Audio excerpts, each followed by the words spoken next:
So many people are worried about what other people think, judgment of others. Part of my story, I walked through a shopping center in my bra and undies to expose myself to all the thoughts that I had about myself. I don't give a fuck if you don't have a landing page, a website, only 5 followers. PR should have been part of your marketing plan yesterday. If you look at any coach that you want to work with, the reason why you want to work with them is because they fucking paid for PR. You don't have to have this big moment. You can have little times in your life that you could hook them in with that become part of your stories. Don't sell the book, sell the chapter. This is what people do. They get PR and then they're like, okay, yeah, I got the PR. And it's like, well, cool. What the fuck are you going to do with that TV win? What are you going to do with the newspaper article? Leverage the fuck out of it. When you're fucking sick of talking about it, everyone's only just starting to listen. PR and media attention built my career. It built my 48,000 followers. It built all my workshops, my business, everything. So the fastest way to do that is through.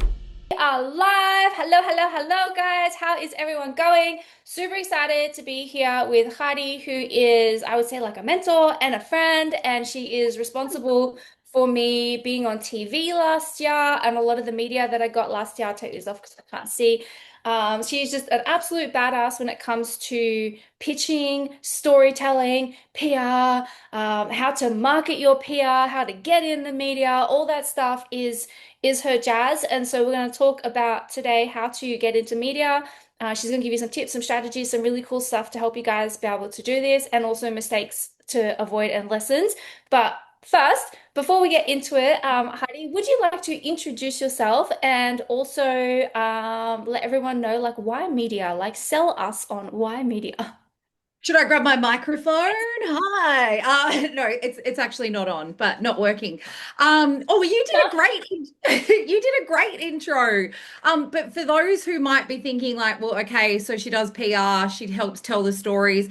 I did have a breakfast radio career for over 10 years in Capital City. I've been on Big Brother reality TV. I've also hosted my own TV show. I've done a lot of stuff in the media. So that's what I basically coach people in now is how to get media because I've spent so much time on the other side. I know what to do.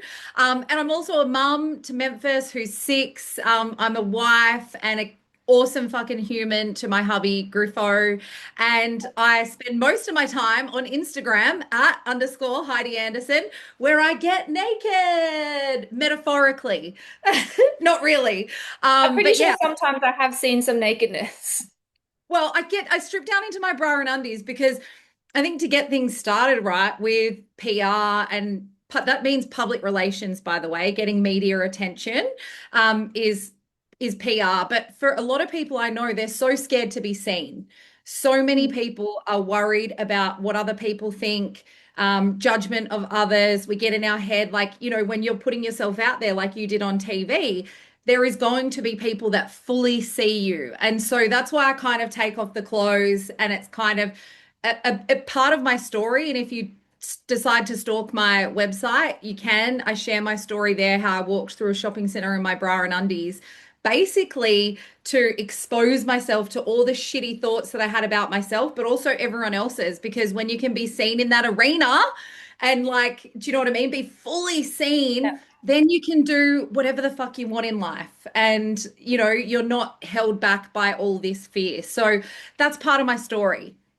I love that. It's such a good metaphor, like to be seen in the whatever, like the wrinkles and the saggy skin and Yeah. it just be seen. I remember when I first got online and I was really afraid to go live because I have a gap between my teeth. Like you're like, Yeah. what gap? Like it's like it's so what? Like it's a gap between my teeth, right? And I was so insecure about this thing that I didn't want to, I didn't want to go live and Yeah.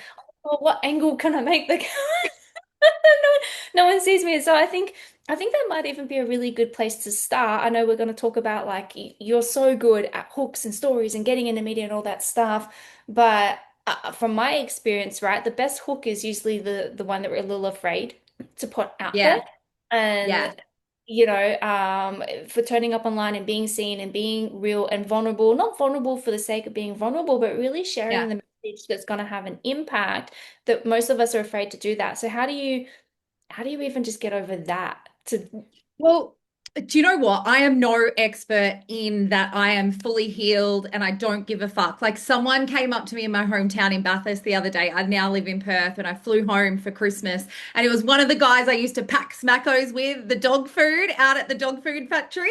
And he came up to me at the coffee shop and he was like, Heidi, it's been all these years since I've seen you. He goes, I just love how you show up online and not give a fuck what people think. And it made me so happy. I was like, thank you, Scotty, all these years later, past dog food, but I said, I still care. But that's me continuing to step into the fear. Like if, I wouldn't be a human, I'd be a robot if I didn't have some kind of care factor. And I think that's what we have to remember. Like, but the more you do it, the less it kind of stays. So I might get scared, say, going live with you, and I still feel the fear of like, oh my God, even though I did breakfast TV live for years, it's like the tech issues and this, and oh my God, and what if someone doesn't like me? And all these things come up for us. However, that doesn't last very long. Do you know what I mean? Whereas before, it was days or weeks that I would continue to worry about all of those things, which ultimately stops us, right? Like we go into our fight for, freeze or whatever it is. But for me, it's like I've just what the formula that works for me is just continuing to expose myself to the shit that scares me. And there's stuff that I still haven't done because I'm fucking scared and I'm worried about what people think. I'm worried about what will they say. That's why I don't have a TikTok account. It's a fucking cess like pool over there of nastiness. But I Really? like choosing to show up on Instagram as my full self. And obviously there's work still there to be done. So I just want to say to people, I'm not cured. But I think for me, the biggest thing I talk about is like stepping into that and exposing ourselves. Same with getting into the media. Like the more we pitch ourselves, the more no's we get, the more rejection, like, your whole sales psychology and philosophy, then Mm. you kind of stop giving a fuck because you're like, oh, well, I've already had 50 no's or I've already had 10 people reject me for the TV segment. I'm going to just keep fucking going till I get it. So that's kind of how I live my life. I like that. And I noticed that for myself with going live and doing stuff like that is it's just the exposure. Like Yeah. if you just keep doing it, public speakers, right? Like how do you get good? You just do it. Like Yeah, get in it. exposure gets exposure, like media exposure, social media exposure, exposure to comments, exposure to opinions. But I think the biggest thing that I see with most people is they're afraid, really, like this is what I see, is that you've already said that shitty thing about yourself. And then you go on online or you go into the media and someone fucking says it. And you're like, oh my God, I'm fully seen. I'm naked. They're seeing me naked. They know, like, do you know what I mean? That's what I feel like is the scary thing. Or a family member is going to expose them, or like, do you know what I mean? Judge them or whatever. But for me, it's like, right. Are they paying the bills? Fuck no. Like, you're going to get shitty comments getting into the media. Like, we've seen it ourselves, haven't we? Like, all the comments underneath stories, especially if you choose to play in some of the arenas that we play in. But as I said to you, I think it was, we're not there for the comments, are we? Like we're there to share our story, our mission, and our movements. I just laughed because you told me like the first media publishing that you got me. And you said, "Hey, it's up." And you said, "Don't look at the comments." And I didn't even know there was comments. It's on like a Yeah. website or something. I didn't even know there was a comment thread. And you're like, "Don't look at the comment thread. It's really mean." Yeah.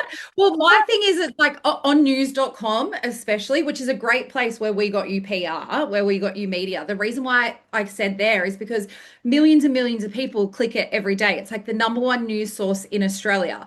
But what comes with that is a bunch of motherfuckers who write negative shit because they ain't doing anything else with their lives except sitting there reading the newspaper and going like, someone's got to listen to my opinion now. So it wasn't even personally to yours, but I always say to like I've learned. I wrote for news.com for 5 years. I never read the comment section.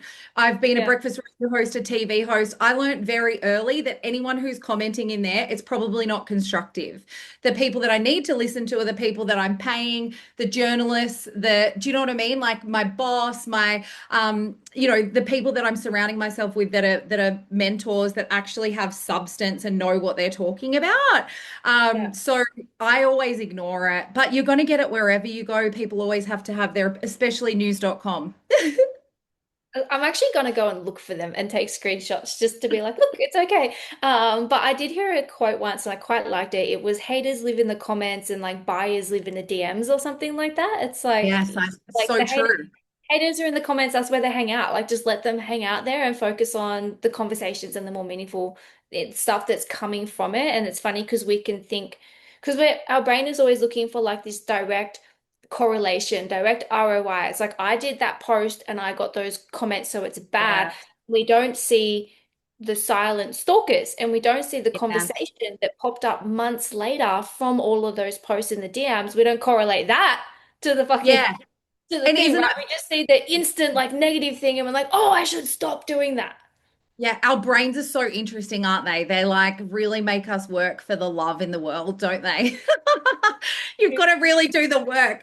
But you know what? I think for me, what I love about that is it's the same with PR, right? Like, so sometimes you might have told your story, right, last year on news.com, Nine News.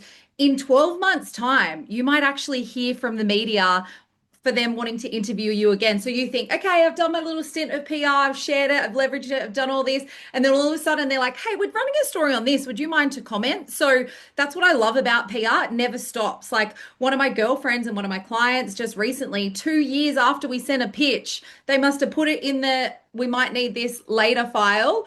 And 2 years after, she was on the Today Show that we sent the pitch. So, the same goes with me if I've shared my story publicly. Like I wrote obviously a lot. That was one of my big things when I was a breakfast radio host. I used to write a column for news.com and Perth Now. But I still get journalists calling me today for an opinion or something that was published 5, 6, 7 years ago because they want to find people who've who've been vulnerable enough to share that part of them. Yeah, I love that. Let's go. Let's go top tips to get in the media. Oh my God, top tips getting it. So I like to call so I'm going to try and give you a really quick masterclass in PR and media and why it's important. So think about marketing, right? Everyone is spending every single day marketing. We've got email marketing, we've got social media, all of the things.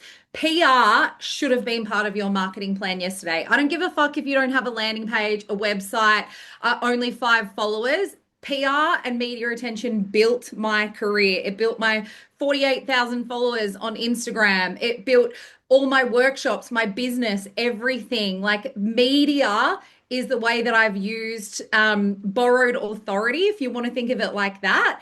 Borrowed media accreditation because instantly you become like the expert. So for Sarah, let's use you for example. When we decided to do PR for you, it was like you've got a cult following, which is fucking awesome on Facebook and social media. But outside of there, do people know who she is? And if she's wanting to sell a book, we want to get her on TV. We want to see that book. She's going to need some kind of the psychology behind, for everyone else, some kind of like street cred or creditation.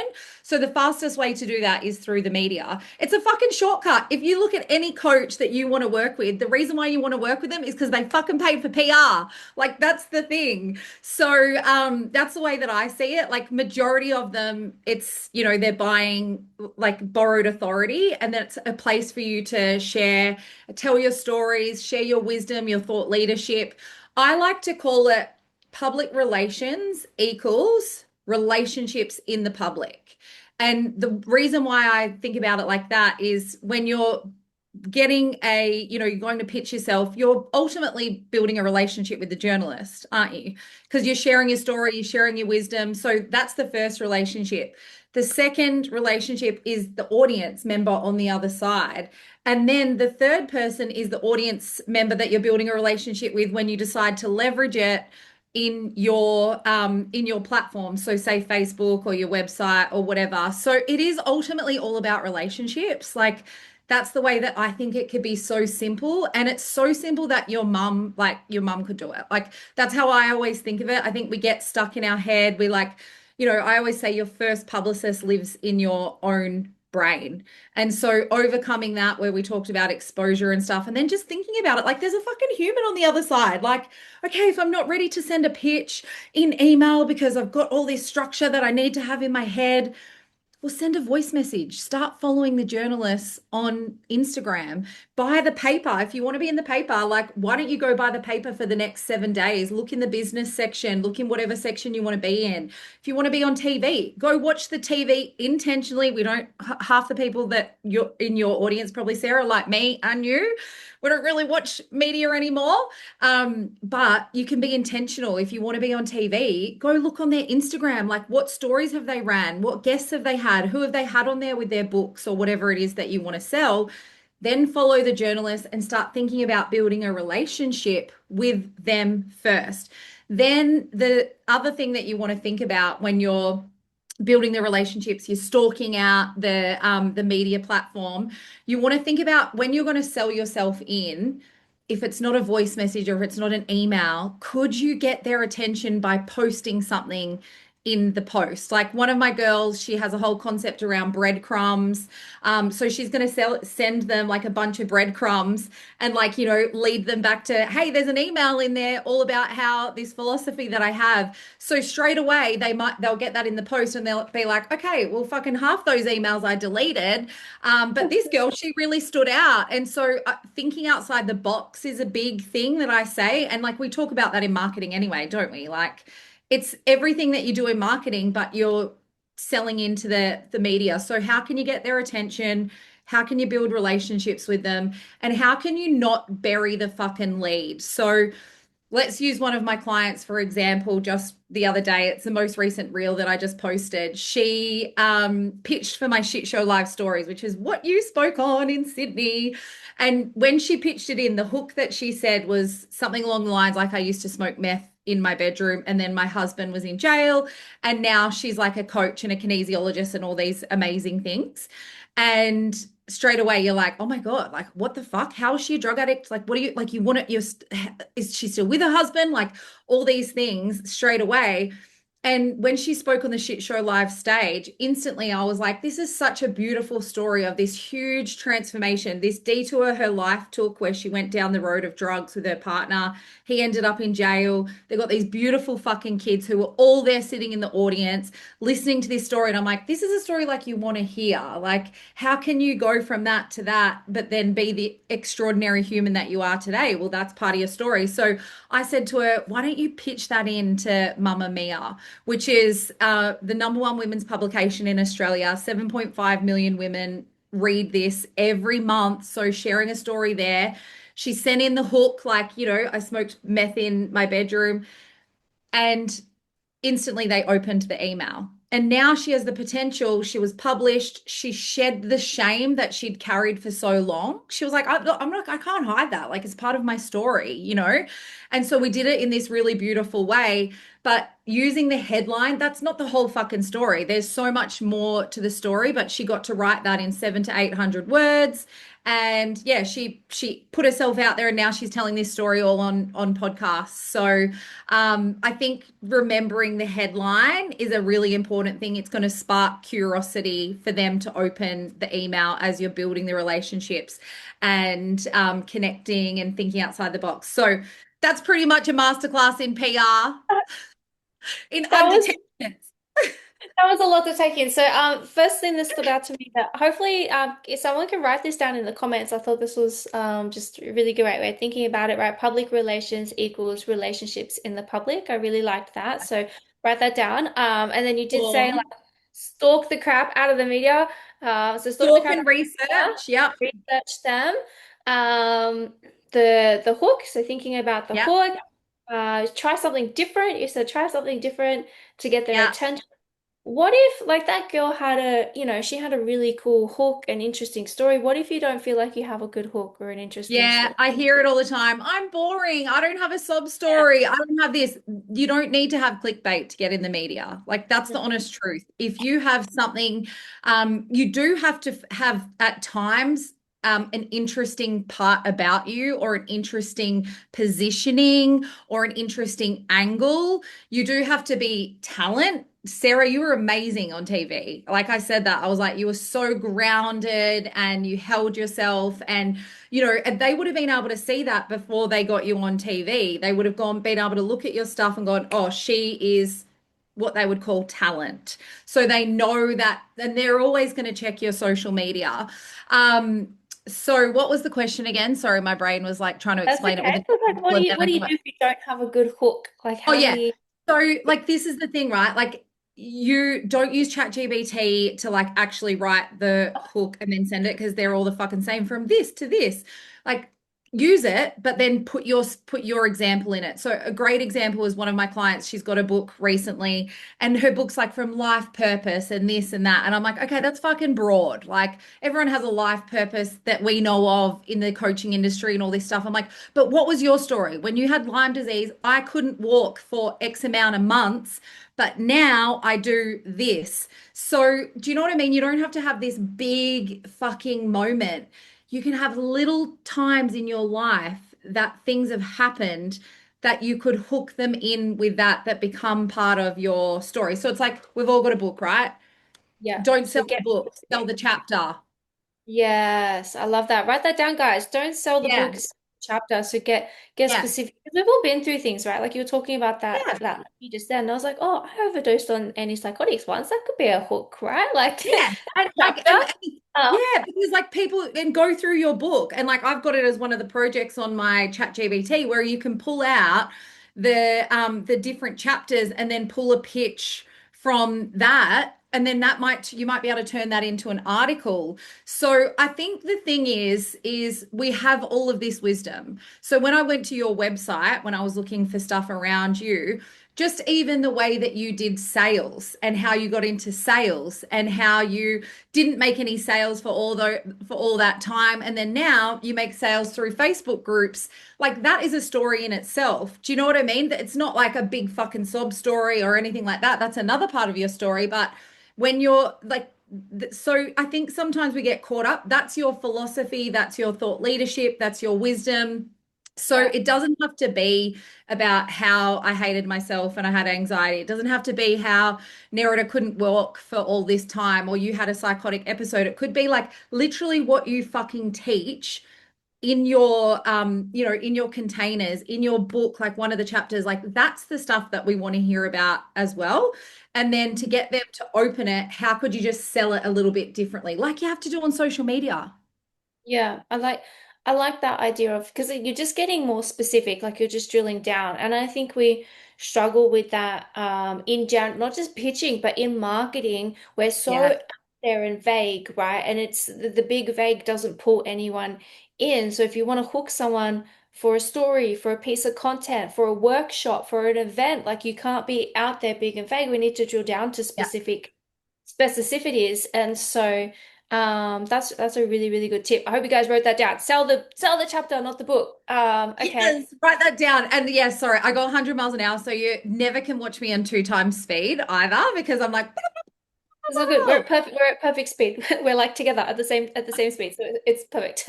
Um, mistakes, common mistakes that people make with getting in the media or using their media. so the biggest mistake I'll see is say someone like yourself, like Sarah, and she didn't make this mistake by the way because she had me. But this is what people do. They get PR and then they're like, "Okay, yeah, I got the PR." And it's like, "Well, cool. What the fuck are you going to do with that TV win? What are you going to do with the newspaper article? What are you going to do with the thing? Leverage the fuck out of it." Like Sarah has a massive audience on her Facebook group. Share the article in there so that she gets the views so that the journalist is going to come back, but also if it's in your free group or whatever, people are like, "Oh, she's the fucking real deal. She was published in news.com."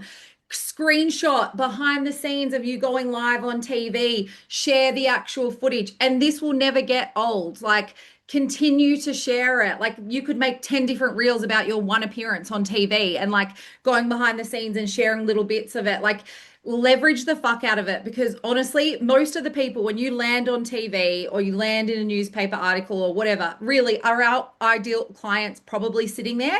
Only maybe 5% truth. Like, that's the truth.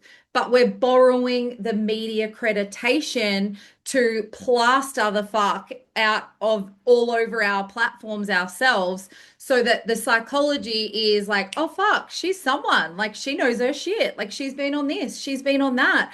Oh wow, she was great on TV. Oh my God, I love that. So the biggest thing is people don't do it and they just let it fall of the wayside. Like I'm still pitching and PRing stuff from 12 years ago. Like when I spoke about my anxiety live on radio, and if I land on TV, they usually reference that. Oh, she was one of the first media personalities to speak about her anxiety live on TV, live on radio.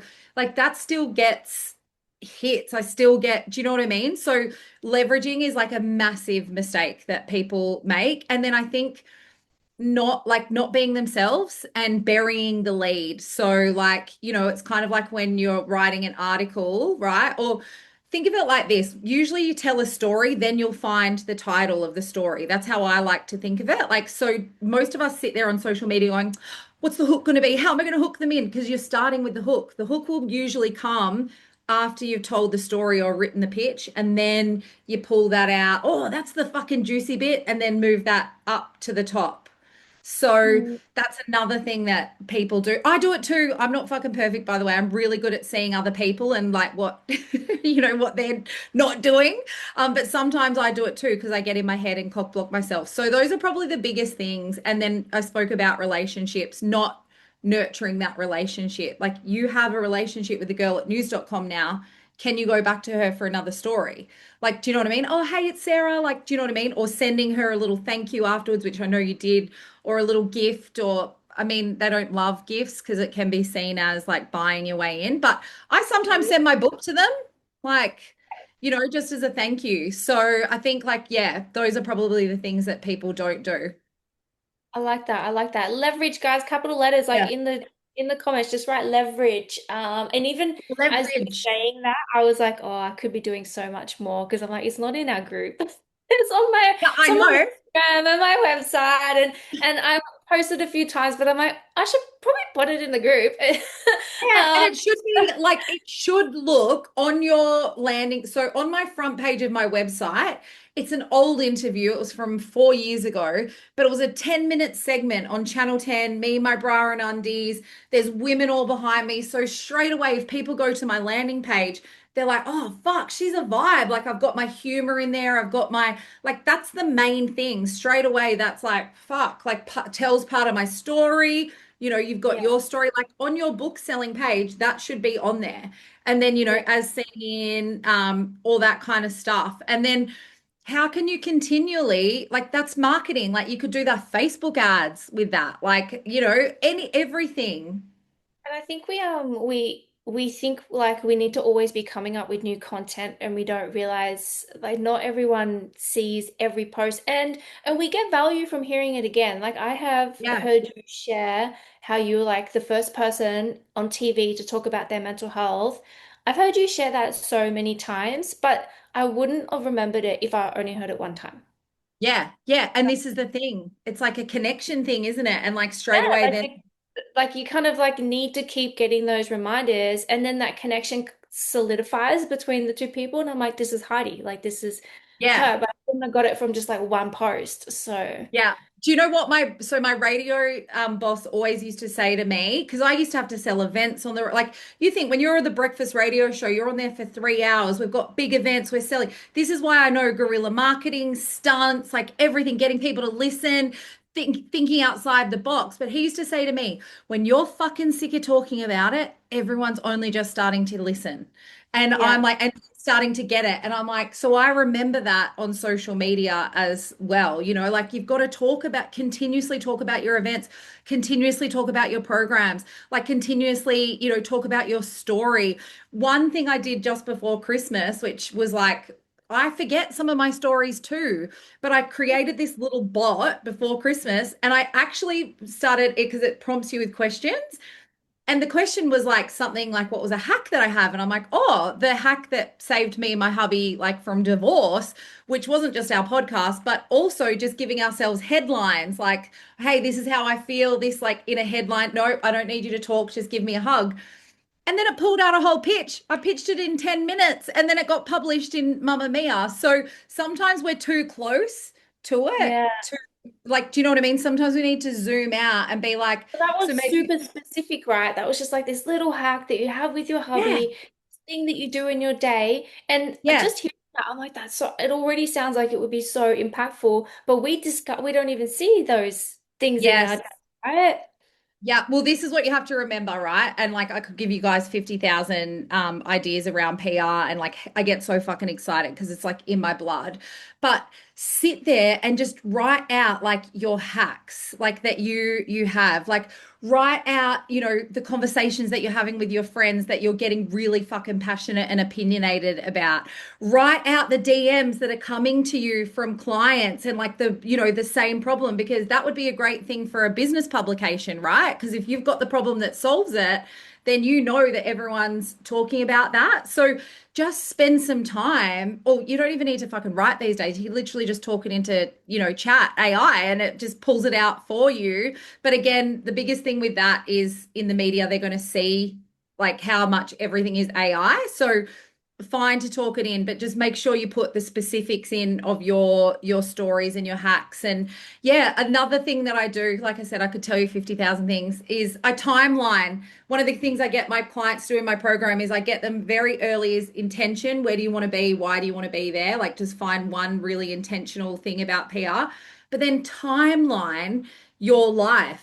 So for me, pretty much what was in my book, I have a timeline, like a story. So I was on Big Brother. I got Cosmo's famous female. I spoke about anxiety. Like 2,000 people shared it. Like all of these things. And then what stories could I share from there? What could this be part of just the one line that I write about myself to give me the authority to talk on that? Like it's such a good exercise and it takes 10 minutes.